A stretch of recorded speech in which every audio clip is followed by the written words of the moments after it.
les monstres. Ils ont pour caractéristique d'être effrayants et inquiétants. Cependant, les plus dangereux sont ceux qui ne le semblent pas de prime abord. Ceux qui sont monstrueux dans leur esprit et leur attitude. Les tueurs en série ont parfois une tête d'assassin. Ils ont parfois l'air d'une personne normale, d'un bon père de famille, ou même d'un ange à qui on ferait confiance sur le champ. Ils ont cependant tous en commun d'être des monstres.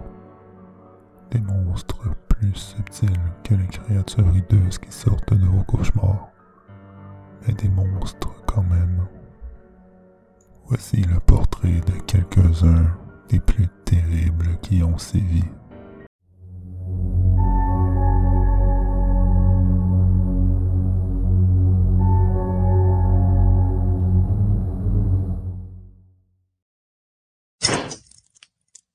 Richard Trenton Chase, le vampire de Sacramento. Cet Américain, né en 1950, a marqué les esprits non pas par le nombre de ses victimes, seulement 6, mais parce qu'il buvait leur sang et se livrait à des actes de cannibalisme. À l'âge de 25 ans, Chase a été placé contre son gré dans un institut psychiatrique après s'être injecté du sang de lapin dans les veines. Il a été relâché 1 an plus tard, après un traitement aux psychotropes, et confié à sa mère. Celle-ci a décidé qu'il n'avait plus besoin de ses médicaments.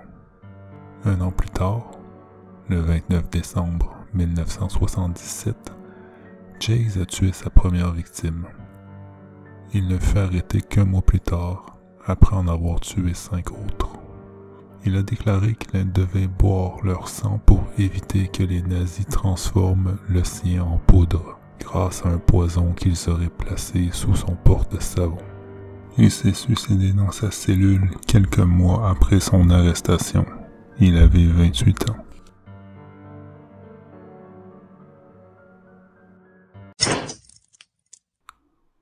John Bunting et Robert Vanner. John Bunting, un Australien né en 1966, faisait partie avec Robert Wagner d'une clique de meurtriers qui ont fait 12 victimes entre 1992 et 1999. Quand 8 corps ont été découverts dans des tonneaux planqués dans une banque désaffectée à Snowdon, une petite ville pauvre près d'Adélaïde, en Australie. L'enquête a démontré que Bunting et ses complices avaient torturé leurs victimes en utilisant sur eux différents couteaux, une scie et un outil de métallurgiste qui servait à leur infliger des décharges électriques aux parties génitales. Bunting, un ancien militant néo-nazi, a commencé sa série de meurtres en tuant un homme soupçonné de pédophilie, et c'est ce que le groupe a continué de faire. Au procès en 2003, la cour a décidé que Bunting était le leader du groupe et l'a condamné à 11 peines consécutives d'emprisonnement à vie, sans possibilité de liberté conditionnelle. Robert Vanner a été condamné à 10 peines consécutives sous les mêmes conditions. En recevant sa sentence, il a déclaré « Les pédophiles faisaient des choses horribles aux enfants. Les autorités ne faisaient rien. J'ai décidé d'agir. J'ai agi. Merci. »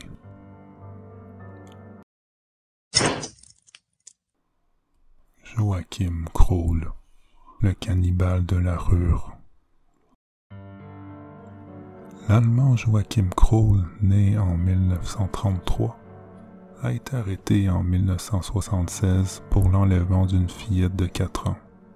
Quand les policiers sont arrivés à son domicile, ils ont trouvé le corps découpé de l'enfant. Des morceaux se trouvaient dans le frigo, une main cuisée dans une casserole et les intestins étaient coincés dans le vide-ordures. Kroll a admis avoir tué la fillette et a fourni tous les détails concernant 14 autres meurtres s'échelonnant de février 1955 au 3 juillet 1976. 13 des victimes étaient des femmes. Elles ont été violées, puis étranglées, poignardées ou noyés. Des tranches de chair ont été découpées des fesses et des cuisses de certaines d'entre elles.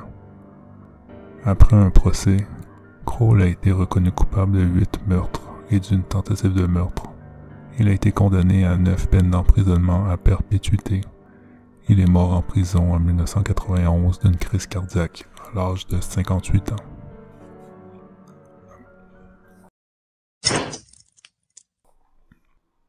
Ricardo Ramirez, The Night Stalker. Ricardo Ramirez est né au Texas en 1960. Son père le battait et son cousin, un vétéran du Vietnam, a tué sa femme devant lui alors que Ricardo n'avait que 13 ans. De 1984 à 1985, cet adorateur de Satan a terrorisé les villes de Los Angeles et de San Francisco. Il s'introduisait de nuit dans les maisons de ses victimes, tuait les hommes d'une balle dans la tête, puis frappait, violait et mutilait ses victimes, dont l'âge allait de 9 à 60 ans. Il signait ses meurtres en dessinant des pentagrammes sur les murs des scènes de crime. Il a été arrêté en 1985 et condamné à la peine de mort pour avoir commis 11 viols et 14 meurtres. En octobre 1996, Ramirez a épousé en prison Doreen Leo, une journaliste indépendante, le 7 août 2006. Son appel a été rejeté par la Cour suprême de Californie. Il est mort à l'hôpital le 7 juin 2013, âgé de 53 ans. De cause naturelle, dit-on.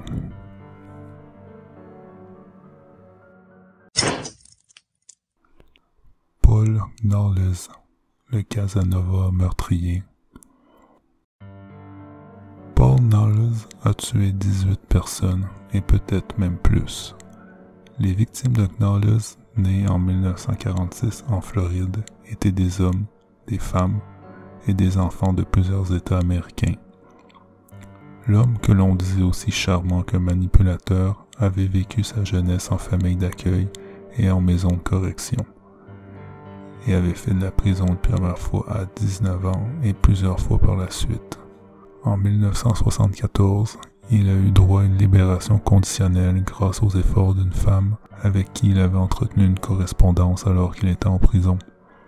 Tous deux devaient se marier, mais elle changea d'avis après avoir consulté une voyante. C'est alors que Knowles s'est transformé en tueur en série. Il a été arrêté en Géorgie 4 mois plus tard. Il est mort peu après, tué par 3 balles dans la poitrine tirées par un agent du FBI alors qu'il tentait de s'échapper.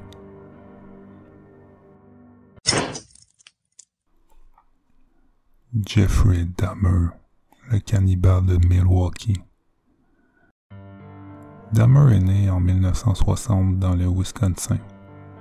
Il a violé, tué et démembré 18 hommes et garçons dans la région de Milwaukee entre 1978 et 1991. Il invitait les jeunes hommes, souvent trouvés dans des clubs gays, à son appartement où il les torturait pour tenter d'en faire des zombies. Il perçait des trous dans leur crâne alors qu'ils étaient encore vivants, puis leur injectait de l'acide chlorhydrique ou de l'eau bouillante dans le lobe frontal. Lors de son arrestation, on a trouvé dans son appartement 4 têtes humaines, des photographies de ses crimes, des mains et des pénis, des corps dans des bidons d'acide, des ossements humains et un cœur conservé au congélateur. En 1992, Dahmer a été accusé de 15 meurtres et condamné à 15 peines de prison à vie, soit 957 ans. 2 ans après son incarcération, il a été battu à mort en prison par un autre prisonnier. Il avait 34 ans. John Wayne Gacy, le clown tueur. John Wayne Gacy, né à Chicago en 1942, était un respectable homme d'affaires qui faisait beaucoup de bénévolat. Il jouait entre autres le rôle de Pogo le clown lorsqu'il allait visiter des enfants malades à l'hôpital. C'était aussi un homme qui aimait avoir des relations homosexuelles avec des hommes plus jeunes que lui, qu'il recrutait dans son entourage pour leur proposer des petits boulots, souvent à son domicile. C'est ainsi que la police est venue lui rendre visite en 1978 lors d'une enquête au sujet des disparitions de jeunes gens ayant travaillé pour lui. Au total, 26 cadavres ont été retrouvés enterrés dans le vide sanitaire sous sa demeure des Plaines, 3 dans sa propriété et 4 autres dans la rivière voisine. Gacy a été accusé d'avoir tué 33 jeunes hommes entre 1972 et 1978. Il les menottait et les violait, puis se débarrassait des corps. Il a tenté de plaider la folie lors de son procès, mais sans succès, et a été condamné à la peine capitale. Il a été exécuté en mai 1994. Ted Bundy, The Lady Killer. Ted Bundy est né en 1946 dans le Vermont. C'est l'un des plus célèbres tueurs en série américains. Il a violé et tué au moins 36 femmes entre 1974 et 1977, dans 7 États différents. Certains croient qu'il en aurait tué une centaine et plus. Son charme et son intelligence ont fait de lui une célébrité lors de son procès et son cas a inspiré bien des romans et des films sur les tueurs en série. Cet étudiant en droit d'apparence soignée et sans dossier criminel a été arrêté une première fois en 1977. Il a réussi à 2 reprises de s'évader de façon spectaculaire. Le 10 janvier 1978, il a été placé sur la liste des 10 criminels les plus recherchés par le FBI. Le 15 février, il a été arrêté définitivement. Il a assuré lui-même sa défense et a été reconnu coupable de plusieurs meurtres et viols. Sa technique pour attirer ses victimes était toujours la même. Il faisait semblant d'être blessé, en portant un bras en écharpe par exemple, et demandait à la jeune femme de l'aider à apporter un paquet dans sa voiture. Il a décapité au moins 12 de ses victimes et a conservé les têtes dans son appartement. Il a été exécuté sur la chaise électrique en 1988.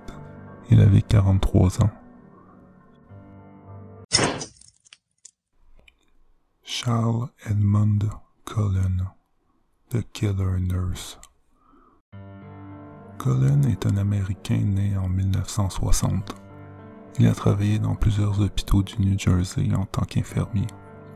Il a confessé avoir tué 40 patients, pour la plupart âgés, entre 1984 et 2003, mais comme c'est le cas de bien des tueurs en série, on croit qu'il en aurait tué beaucoup plus, jusqu'à 400. Ce qui en ferait le plus meurtrier de tous les temps. Cullen empoisonnait ses patients avec des médicaments non prescrits ou en omettant de leur donner les médicaments prescrits. Il changeait d'hôpitaux dès que les soupçons apparaissaient. Il a déclaré avoir voulu soulager les souffrances de ses patients, mais plusieurs de ses victimes n'étaient pas du tout en phase terminale. Il a été condamné à la prison à vie sans possibilité de libération conditionnelle. Il est présentement détenu à la prison d'État du New Jersey.